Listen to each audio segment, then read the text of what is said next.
নমস্কাৰ আপোনালোক সকলোকে পুনৰবাৰ স্বাগতম জনাই মজিদ বন্ধুসকল পলকতে চাওক আজি 9টা গুৰুত্বপূৰ্ণ খবৰ। প্ৰথমটো খবৰ 9 জুন অৰ্থাৎ কাইলৈ পুনৰ প্ৰধানমন্ত্ৰী ৰূপে শপত ল'ব নৰেন্দ্ৰ মোদীয়ে। চৰকাৰ গঠনৰ বাবে নৰেন্দ্ৰ মোদীক আমন্ত্ৰণ ৰাষ্ট্ৰপতি দ্ৰৌপদী মুৰ্মুৰ।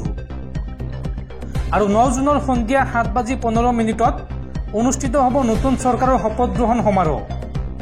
তৃতীয়বাৰলৈ দেশৰ প্ৰধানমন্ত্ৰী ৰূপে শপত ল'ব নৰেন্দ্ৰ মোদীয়ে। পৰৱৰ্তী খবৰ দেশৰ কোটি কোটি মুছলমানলৈ ভাল খবৰ। মুছলমানৰ সংৰক্ষণ এতিয়া বাতিল কৰিব নোৱাৰিব বিজেপিয়ে। চন্দ্ৰবাবু নাইডুৰ পাৰ্টিয়ে ক'লে দেশত অব্যাহত থাকিব লাগিব মুছলমানৰ সংৰক্ষণ। শাসনলৈ আহিলে মুছলমানৰ সংৰক্ষণ উঠাই দিম বুলি কোৱা বিজেপি এতিয়া ফলঠেকত পৰিছে। মুছলমানৰ সংৰক্ষণ বাতিল কৰিব নোৱাৰিব বিজেপিয়ে। বিজেপিৰ ইস্তাহাৰত আছিল মুছলমানৰ সংৰক্ষণ বাতিলৰ প্ৰস্তাৱ। আৰু মুছলমানৰ সংৰক্ষণ অব্যাহত ৰাখিব টিডিপিয়ে। চন্দ্ৰবাবু নাইডুৰ পুত্ৰৰ মুছলমানৰ সংৰক্ষণক লৈ বৃহৎ মন্তব্য। এই সন্দৰ্ভত চন্দ্ৰবাবু নাইডুৰ পুত্ৰৰ মন্তব্য এয়া মুছলমানৰ অধিকাৰ আৰু সামাজিক ন্যায়। শাসনলৈ আহিলে মুছলমানৰ সংৰক্ষণ উঠাই দিম বুলি ঘোষণা কৰিছিল বিজেপিয়ে।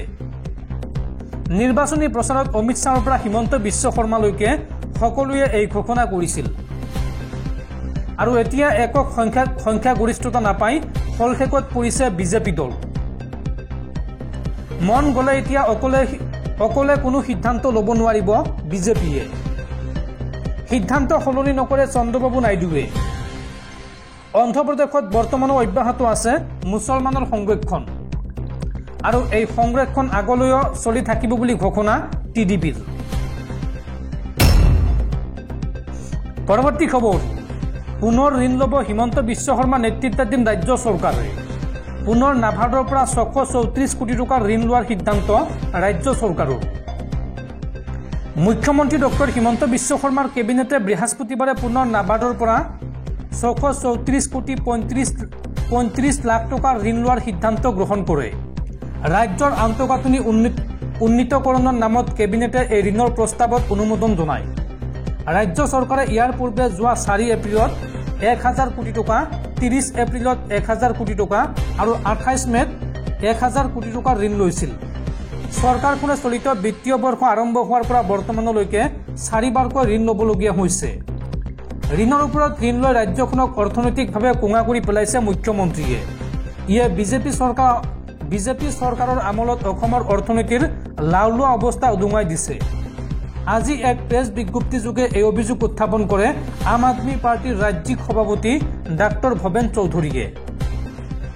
উল্লেখযোগ্য যে অসম চৰকাৰে বৰ্তমানলৈকে লোৱা ঋণৰ পৰিমাণে 1,53,000 কোটি টকা অতিক্ৰম কৰিছে।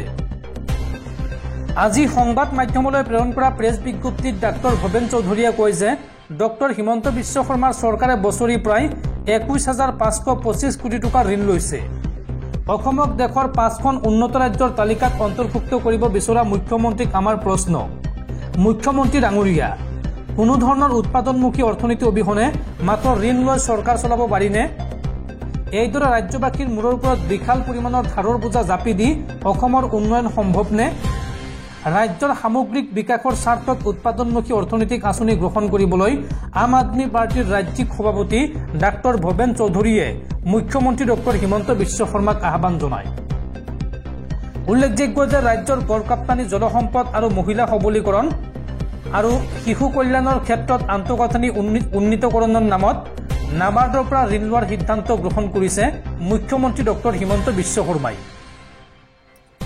বন্ধুসকল, তাৰপিছত 4 নম্বৰ খবৰটো জনোৱাৰ আগতে আপোনালৈ এটা সৰু ৰিকুৱেষ্ট, যদি তেওঁলোকে এইটো ভিডিঅ'ত লাইক কৰা নাই তেন্তে প্লিজ এটা লাইক কৰি দিয়ক। আৰু এনেকুৱা ধৰণৰ নতুন নতুন ভিডিঅ' পাবলৈ চেনেলটো ছাবস্ক্ৰাইব কৰি কাষত থকা বেল আইকনটো প্ৰেছ কৰি ৰাখক। পৰৱৰ্তী খবৰ বিজেপিৰ নৱনিৰ্বাচিত সাংসদ তথা বলিউড অভিনেত্ৰী কংগনা ৰানাৱটক বিমানবন্দৰত চৰিওৱা CISFৰ মহিলা কনিষ্টবল কুলবিন্দৰ কৌৰক নিলম্বনৰ পাছত এইবাৰ গ্ৰেপ্তাৰ কৰা হৈছে। আৰু তাৰ পিছতে এইবাৰ কুলবিন্দৰ কৌৰৰ কাষত থিয় হৈছে বলিউডৰ সংগীত শিল্পী বিশাল দাদলানী। কংগনা ৰানাৱটক চৰিওৱা CISFৰ মহিলা জোৱানগৰাকীক এইবাৰ চাকৰিৰ প্ৰস্তাৱ দিছে বলিউডৰ সংগীত শিল্পী বিশাল দাদলানীয়ে। লগতে এইবাৰ মহিলা কনিষ্টেবলগৰাকীৰ কাষত থিয় হৈছে দেশৰ কেইবাটাও কৃষক সংগঠন।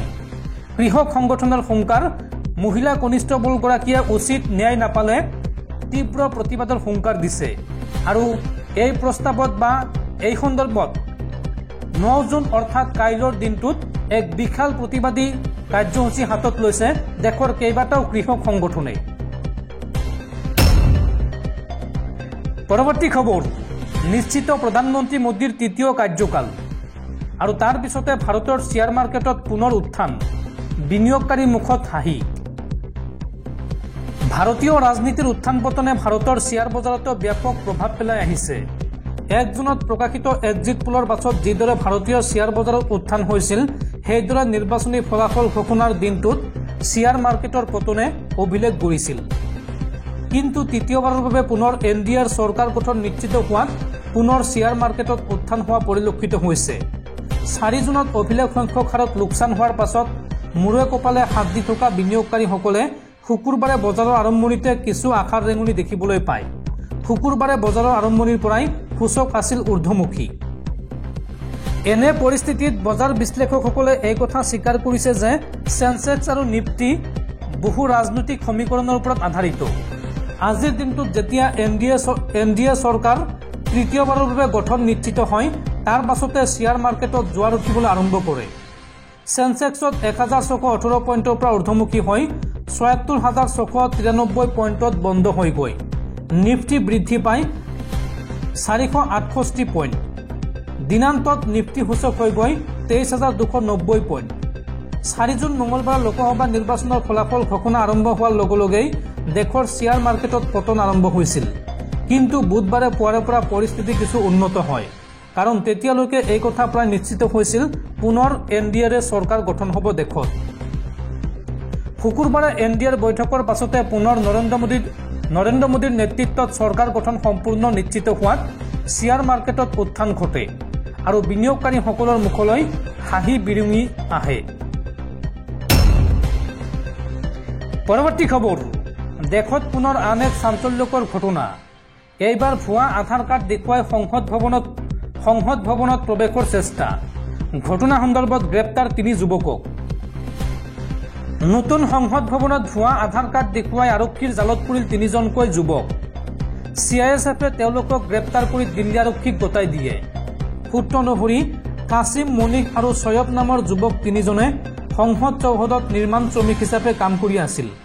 বৃহস্পতিবাৰে শ্ৰমিকসকলৰ পৰিচয় পত্ৰৰ নিয়মীয়া পৰীক্ষণৰ সময়ত 3জন যুৱকৰ পৰিচয় পত্ৰ দেখা পাই সন্দেহ উপজে CISFৰ জোৱানসকলৰ। আৰু পৰীক্ষাৰ অন্তত দেখা গ'ল যে 3জন যুৱকে ভুৱা পৰিচয় পত্ৰ ব্যৱহাৰ কৰি সংসদ চৌহদত কাম কৰি আছিল আৰু লগে লগে যুৱক 3জনক আটক কৰি দিল্লী আৰক্ষীক গতাই দিয়ে। এতিয়া প্ৰশ্ন হৈছে, ভুৱা পৰিচয় পত্ৰ লৈ সংসদত প্ৰৱেশ কৰিবলৈ চেষ্টা কৰিছিল নেকি এই 3জন যুৱকে? ইয়াৰ আঁৰত ডাঙৰ ষড়যন্ত্ৰ আছে নেকি? এইবোৰ কথাক লৈ ইতিমধ্যে তদন্ত আৰম্ভ হৈছে। অৱশ্য এতিয়াৰ বাবে যুৱক 3জনৰ বিৰুদ্ধে জালিয়াতি আৰু অপৰাধমূলক ষড়যন্ত্ৰৰ অভিযোগ উত্থাপন কৰা হৈছে। মন কৰিবলগীয়া যে যোৱা 3 মে'ত সংসদ ভৱনৰ নিৰাপত্তাৰ দায়িত্ব সম্পূৰ্ণৰূপে CISFৰ হাতত অৰ্পণ কৰা হয়। নিৰাপত্তা পৰিৱৰ্তনৰ মূল কাৰণ আছিল 23 ডিচেম্বৰত সংসদত সংঘটিত আক্ৰমণ।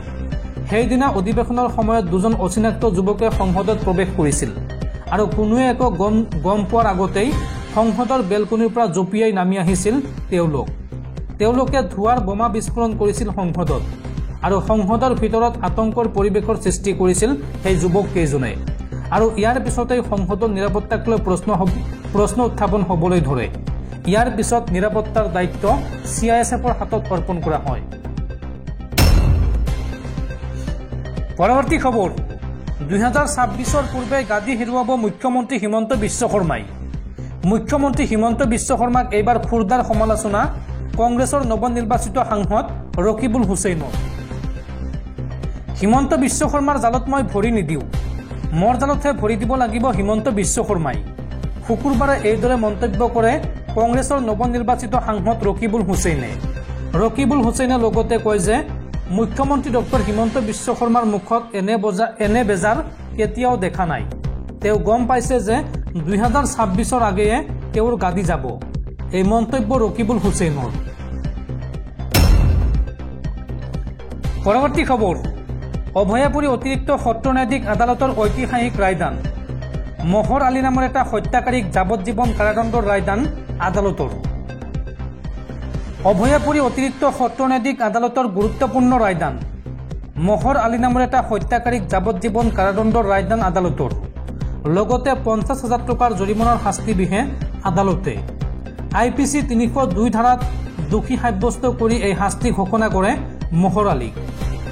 উল্লেখযোগ্য যে ভূমিকেন্দ্ৰিক সংঘাতত বাটেন খান নামৰ এজনক হত্যা কৰিছিল মহৰ আলীয়ে।